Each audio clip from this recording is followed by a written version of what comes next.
Welcome to Godzilla-THON and the conclusion of the Millennium series, Godzilla Final Wars.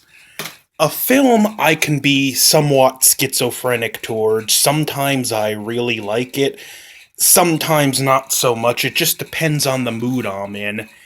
This was meant to be Godzilla's 50th anniversary extravaganza, and did it succeed as a 60th anniversary extravaganza? I'm not sure. The plot is crazy. Godzilla's trapped in ice. There's been mutants discovered, and they're used to fight kaiju. There's a bunch of fleet of Atragon style ships, and the main one we focus on is called the Matango, which they should have just called, Gotango, but they should have called it Atragon. Why not? When we first really, after the opening scene, we see you know what, forget it. It's the Atragon. I'm gonna call it Atragon for the rest of this review. The Atragon fighting Manda, like in the movie Atragon, which Atragon, by the way, I highly recommend. It defeats Manda in a similar manner to how they defeated Manda in Atragon, which is cool. Although this Manda looks really stupid, which is a common thread with the Showa monsters they reused. This is a sort of remake of Destroy All Monsters. It's got Godzilla, Gigan, King Caesar, Kamumba, Kamakarus, Ebura, Manda, Hedorah, Rodan, Minya, Mothra, Monster X, Monster X2 aka Kaiser Ghidorah, and Zilla. Now, Akira Takarada plays the UN Secretary General. His plane gets destroyed by Rodan. Oh yeah, and he tells a reporter that the downside of being Secretary General is he don't get to see his dog much. This comes into play later. Well, monsters start showing up around the world, and I gotta say, for the most part, when it comes to the Showa era monsters, you guys burnt the cookie on this, Toho. They just look so inferior. Kamumba does not move as gracefully as he did in the previous films, neither does Kamakarus. King Caesar looks kind of goofy, so does Rodan. Anguirus is one of the few exceptions. Anguirus and Mothra, their designs in this film are pretty good. And Gigan. Ebura's even in this, and the mutants fight it with cannons that blast its claws apart, and as they're about to kill it, it disappears. Well, the Secretary General shows up with the aliens, the Exilians, or Exians, whatever you want to call them, the Planet X people. Well, there's a planet gonna crash into Earth, so they have us launch all our nuclear missiles in that direction. Red flag Earth governments, if they have this kind of power, why couldn't they just stop the planet themselves? Well, let me touch up on some of our characters. Our main character is one of the mutants, and he looks kind of like a Japanese Keanu Reeves. He gets partnered to bodyguard this archaeologist, and they find Gigan's remains. The Shobijin reveal themselves to them and tell them about Gigan and give them this amulet thing. Well, the girl's sister is a reporter, the reporter that interviewed the Secretary General, and they figure out quickly things aren't right, and they notice the Secretary General never blinks and other people don't. So they go to the only person they can trust, the commander of the Atragon, who was put in prison in the beginning of the movie for disobeying direct orders when he defeated Manda. Well, they go to the show, and the reporter tricks the Secretary General with her dog. In Don Fry, who plays Gordon, and I may have called him Lance Gordon earlier. If I did, that's because I'm this is Don Fry's what I picture Lance Gordon in the Project Nemesis books. But anyway, Gordon shoots the Secretary General, and the alien splits out of the face V style. The second in command of the Exilians kills the leader and not only sends all the monsters loose, but takes control of all but the one main mutant. Well, they retreat, escape in the Atragon, go to the North Pole to release Godzilla. Godzilla and Gigan meet, and you think, oh, finally, after all these years, Godzilla and Gigan. It's a squash match. The next scene, I'll admit, is cool if it wasn't for the Sum 41 music. It does drag it down a few notches. It does not fit a Godzilla movie. Godzilla versus Zilla. And the fight lasts about as long as you would expect. Zilla dodges an atomic blast, jumps over Godzilla.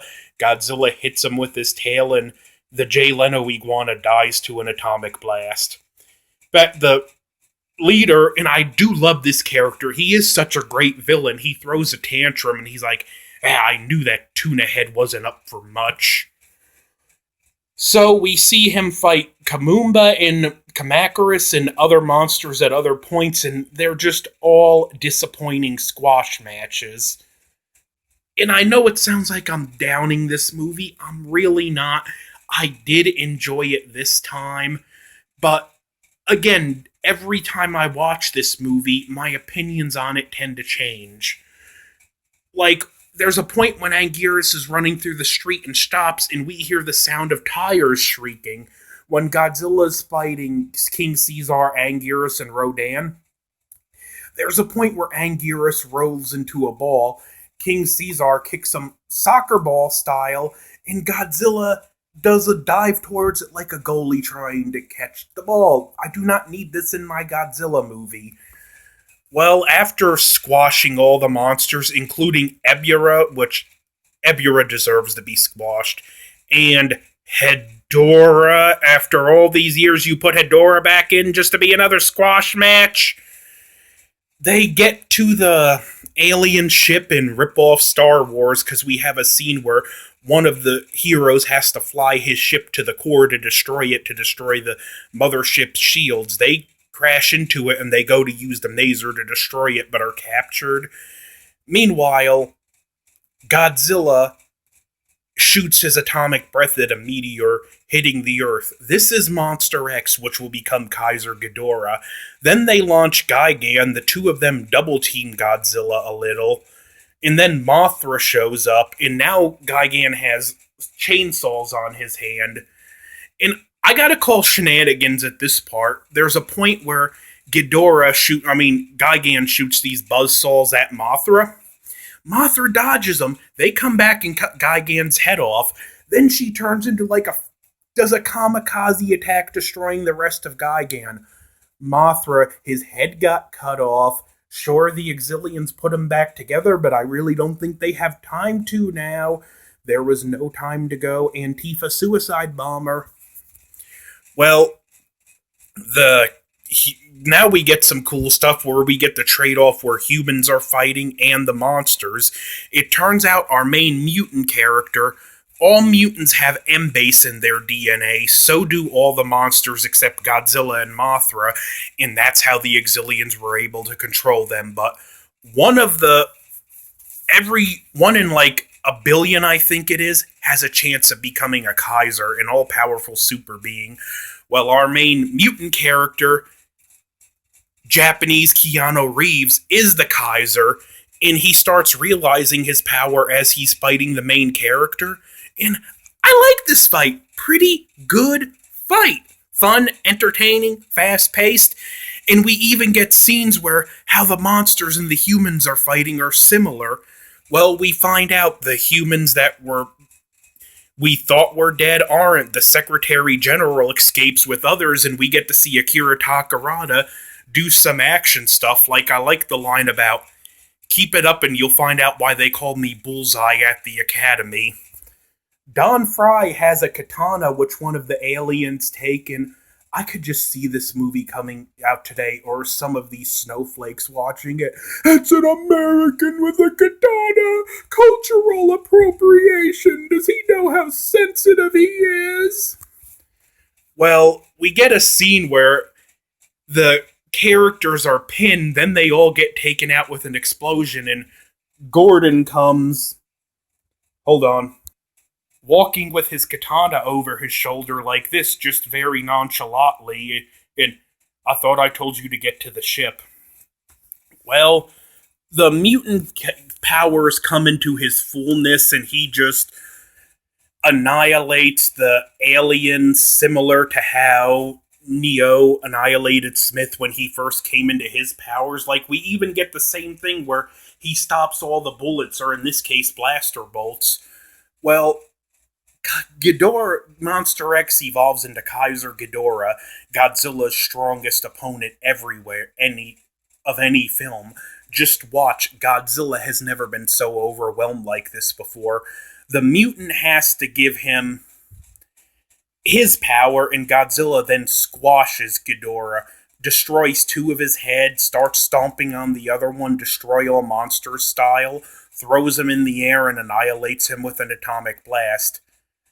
I did mention Manila's in this movie. We get a side plot where these human characters are traveling with Manila, and when we first meet Minya Manila, whatever, the grandson blocks the grandfather from shooting him. This comes into play later because when Godzilla is gonna blast the humans, Minya holds his arms out, same way, saving them, and we get kind of a parallel, because if I remember, the kids doing it at the same time, and they go to the sea, the film ends. Is it a bad film? No, but I don't always like it as much. It is notable for having the first non-Japanese composer, and did he do a good job? Yes, but not everything fits the Godzilla movie. Same thing with some of the action scenes with the human characters. It looks more like something that should be in a Super Sentai or Power Rangers.